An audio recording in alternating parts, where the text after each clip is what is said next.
RMC, il est 8h15. Votre invité Jean-Jacques Bourdin, Michel Rivasi, eurodéputé Europe Écologie, membre de la commission Santé et Environnement du Parlement européen. Oui, Michel Rivasi, bonjour. Bonjour. Avant de parler de notre santé, quelques mots politiques, puisque Cécile Duflot ne veut pas de la loi Macron.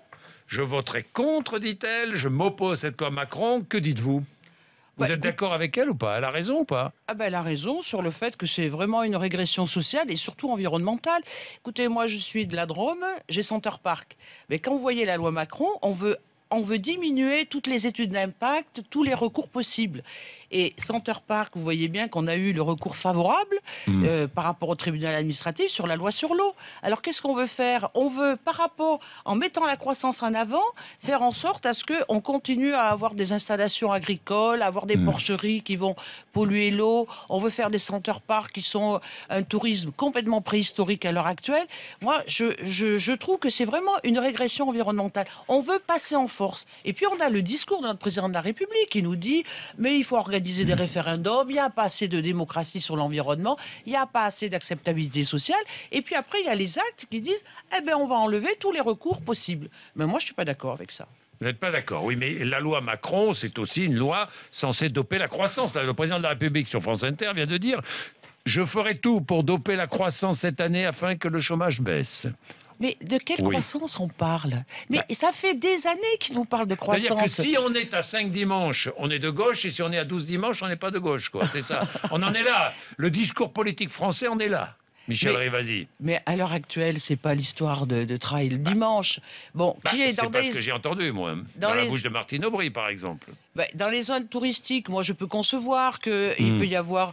on peut travailler le dimanche. Enfin, en Europe, partout en Europe, on travaille le dimanche. Hein. Dans beaucoup de pays. Vrai. Pas partout. Ah, c'est pas vrai. Pas partout, mais dans beaucoup de pays. Dans beaucoup de pays, justement, le dimanche, c'est une zone où les gens ne travaillent pas. Et puis, moi, j'ai très peur, si vous voulez, par rapport à la précarité des gens, quand on leur dit « Ah ben, si vous voulez pas travailler le dimanche, on vous embauche pas. » Vous voyez bien comment ça...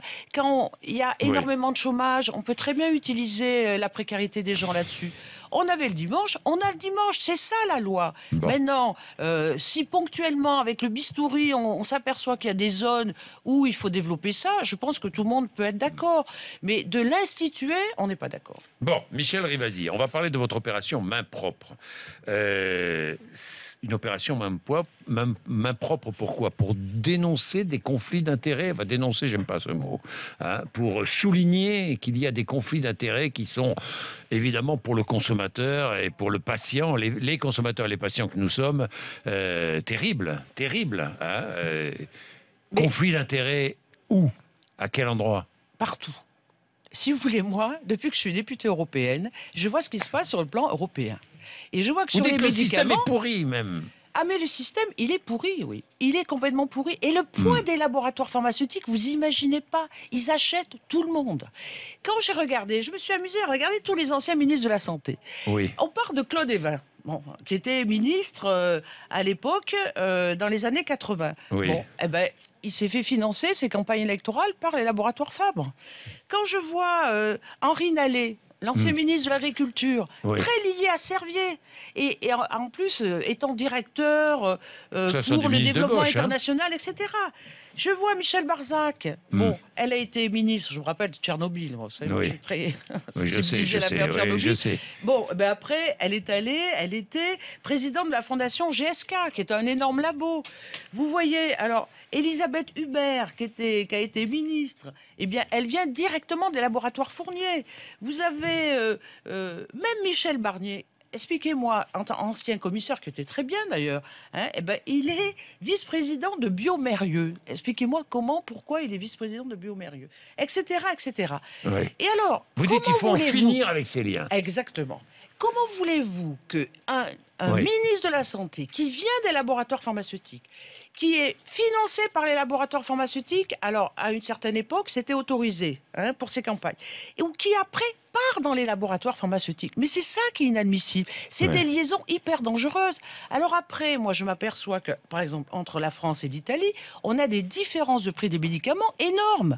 Alors, qui fixe le prix des médicaments ? Eh bien, il n'y a pas plus opaque que ça. C'est un comité économique des produits de santé santé où il y a l'administration, il y a les ministères, etc.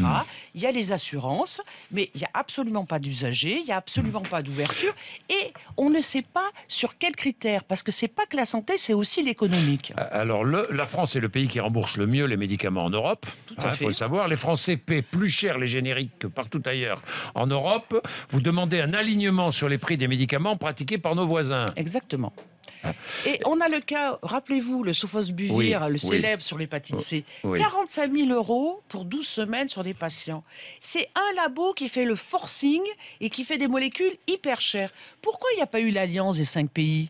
Pourquoi la France n'a pas demandé à la Belgique, à l'Allemagne, à l'Angleterre? Eh bien, essayons de nous réunir pour diminuer le prix de ce médicament. Où on avait un truc extraordinaire, c'était de dire, eh ben, on fait la licence obligatoire. C'est-à-dire que dans le cas de l'urgence, puisqu'on a plus de 25 000 personnes atteintes de l'hépatite C, eh bien, on va faire l'ouverture par rapport à ce brevet et on va demander à d'autres laboratoires. On a la possibilité de le faire, même par rapport à l'OMC. On ne le fait pas. Pourquoi ?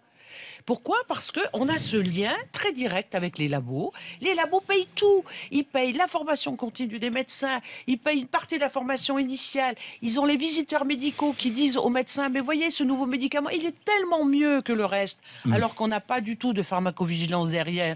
Et il n'a pas, si vous voulez, une valeur ajoutée par rapport à des médicaments qui existent. Et puis je vois les ministres qui vont après dans les labos, qui sont Mais Michel vice-présidents de GSK. Rivasi, Mais oui. il faut tout revoir. Vous tout revoir, c'est pour ça que vous lancez cet appel, signé par des parlementaires, des professeurs de médecine, des chercheurs, des représentants associatifs qui luttent contre la corruption et pour un égal accès aux soins. Vous êtes inspiré de ce qui a été fait en Italie, je crois, hein, Michel Rivasi. Alors, en Italie, aux États-Unis, Oui. regardez en France, depuis qu'il y a la haute autorité sur la Oui. transparence sur la vie publique, Oui. on a eu accès à des données. Il y a même certains ministres qui sont partis. Moi, je voudrais qu'on étende ça à toute l'administration sur la santé. Regardez, on a, par exemple, le président de la haute autorité sur la santé. Eh bien, quand il a été auditionné par le Sénat et l'Assemblée nationale, il a dit « j'ai pas de conflit d'intérêt ». Et puis après, quand même, il s'est dit « oulala, je vais être attaqué ». Eh bien, si j'ai été payé plus de 200 000 € par plein de laboratoires. Et cette personne-là, elle est responsable de l'évaluation des médicaments. Vous trouvez ça normal, vous ? Donc, vous voyez bien qu'à un moment, il faut avoir un organisme d'évaluation, un organisme de contrôle et un organisme de sanction. Il faut sanctionner ces gens-là. Un ministre de la Santé, les gens du cabinet d'un ministre de la Santé ne doivent pas venir dans le laboratoire. Et après, s'ils y sont, comme dans le cas de Cahuzac, il ne faut pas qu'ils aillent après dans un laboratoire pharmaceutique parce qu'ils ont utilisé leur savoir public pour le donner au privé. Et qui est-ce que ça pénalise ? C'est nous, patients, c'est nous, consommateurs, qui allons payer des prix de médicaments de plus en plus chers. Et moi, je demande un alignement européen des prix. Je demande une ouverture sur les appels d'offres. Il est anormal qu'un labo nous dicte sa loi. Un labo doit être soumis à la politique et non pas soumettre les politiques. Merci, Michel Rivasi. Merci, monsieur. Merci. Quel engagement